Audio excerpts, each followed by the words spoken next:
Ma'am, what is your number? 138. 138. And again, this is not meant to pry. One of the things that you told us is that, well, you told us about the domestic violence, but one of the other things that you told us in the questionnaire was that you've been married, I guess, or at least have had 2 relationships in which the people have been sent to prison previously. Yes. And first one, was he a husband or a boyfriend? The first one was my husband. And that husband, is this the individual that was involved in the domestic violence with the water in the tub? Yes. This domestic violence incident that had occurred before or after he was sent to prison? Before we were split up, we weren't speaking when he went to prison. And he was sent to prison for what? He was sent to prison for robbery. Was it also aggravated assault? May have been. What he did is he had a cousin that worked at Verizon. She told them to break in and take the cell phones, and she would then turn them on. And I guess they ended up stealing a bunch of display phones, and then were chased by the police and shot at the police.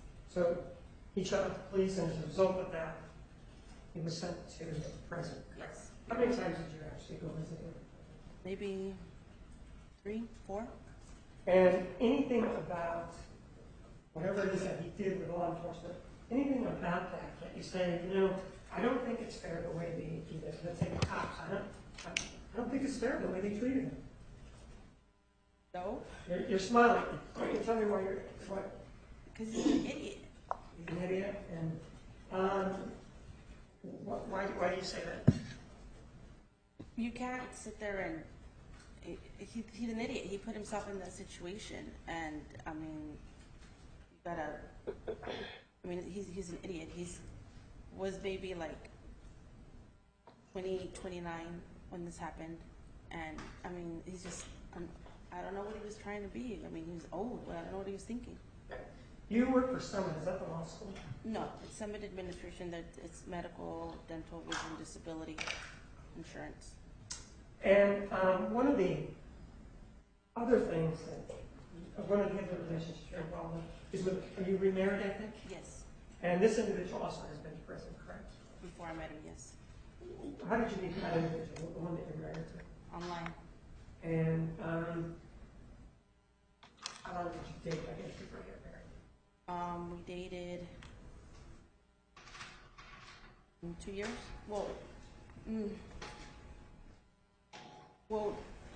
Okay, so it's because we dated for 6 months, and then he met the kids, and then a year from when we started dating is when we were looking for a home, and I got pregnant. We didn't get married till after the baby. And this individual that you met online, how long had he been out of prison? 3, 4 years. And has he talked to you about the reasons why he was sent to prison? Well, I know why he was sent to prison. I looked him up. I wasn't going to let just some random around my kids. And why was he sent to prison? He was sent to prison for robbery.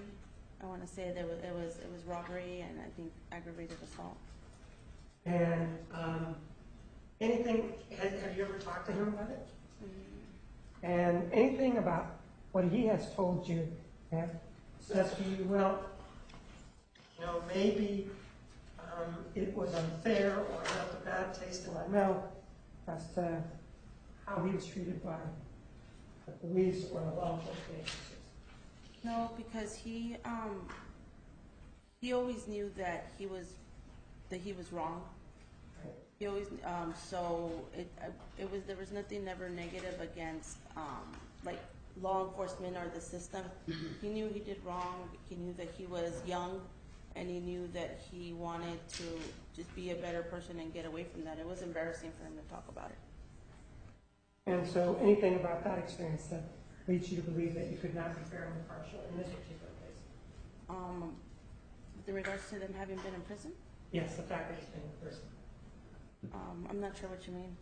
Anything about his experience that you may take back with you when you go back to delivery? No, I mean, because nothing, I've never heard nothing negative. I mean, I don't know, I guess he made bad decisions and he made good out of them, I guess. I don't associate it with negative. It's like, he's always expressed that it's what, like, saved him and what made him, like, it saved him because it took him away from the people that he was around. It saved him because it changed his point of view on things, and it made him the person that he is today. And he's been given a lot of opportunity. I guess to him, he feels like it made him a better person. What does he do for a living? He's a foreman. He works for Tricom. He's a foreman. They build the cell phone towers and maintain them. Thank you. 139.